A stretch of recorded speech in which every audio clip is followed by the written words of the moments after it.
Assalamualaikum warahmatullahi wabarakatuh. Perkenalkan, nama saya Andi Muhammad Mahian dari Prodi D4 Teknik Komputer dan Jaringan.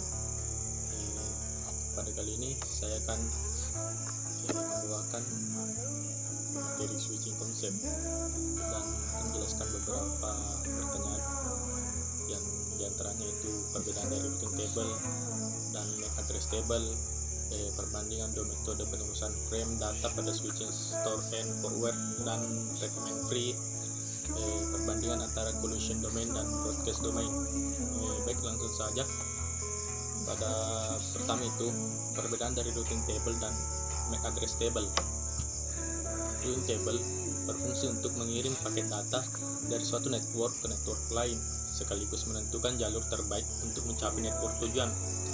Untuk menjalankan fungsi tersebut, router menggunakan tabel yang disebut tabel routing atau routing table. Sedangkan MAC address adalah sebuah tabel yang digunakan switch untuk mengarahkan lalu lintas jaringan ke port yang sesuai.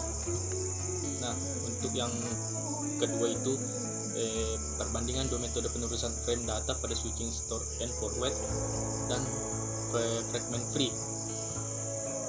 Store and forward itu yang pertama, switch ini akan menyimpan semua frame untuk sementara waktu sebelum diteruskan ke host tujuan untuk dicek terlebih dahulu melalui mekanisme CRC atau cyclic redundancy check.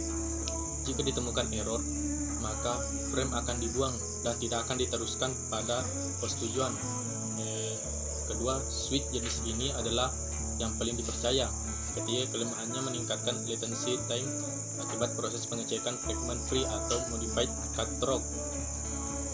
Nah, yang fragment free atau modified cut through, yang pertama itu sebuah metode yang mencoba untuk mempertahankan manfaat dari store in forward dan cut through atau fast forward.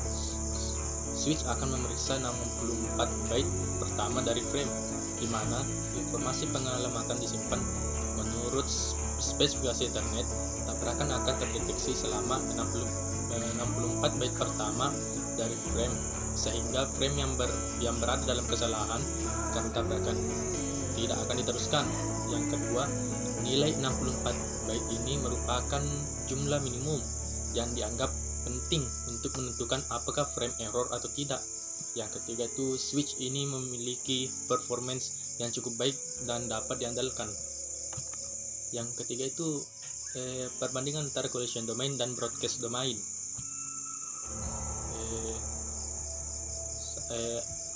Beberapa hal yang menjadi karakter collision domain. Yang pertama itu dipisahkan oleh perangkat yang bekerja pada layer 2 atau data link seperti bridge dan switch layer 2. Yang kedua itu digunakan untuk mengatur lalu lintas data atau traffic flow.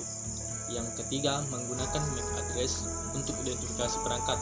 Yang keempat, mengurangi jumlah perangkat pada sebuah segmen dengan cara memperbanyak jumlah segmen. Sedangkan hal yang menjadi karakteristik broadcast domain, yang pertama itu dipisahkan oleh perangkat yang bekerja pada layer 3 atau network seperti router dan switch layer 3. Yang kedua itu digunakan untuk pengaturan lalu lintas data dan meniadakan broadcast. Yang ketiga, menggunakan logical address atau IP address. Ya, terima kasih atas perhatiannya. Cukup yang sempat saya sampaikan. Assalamualaikum warahmatullahi wabarakatuh.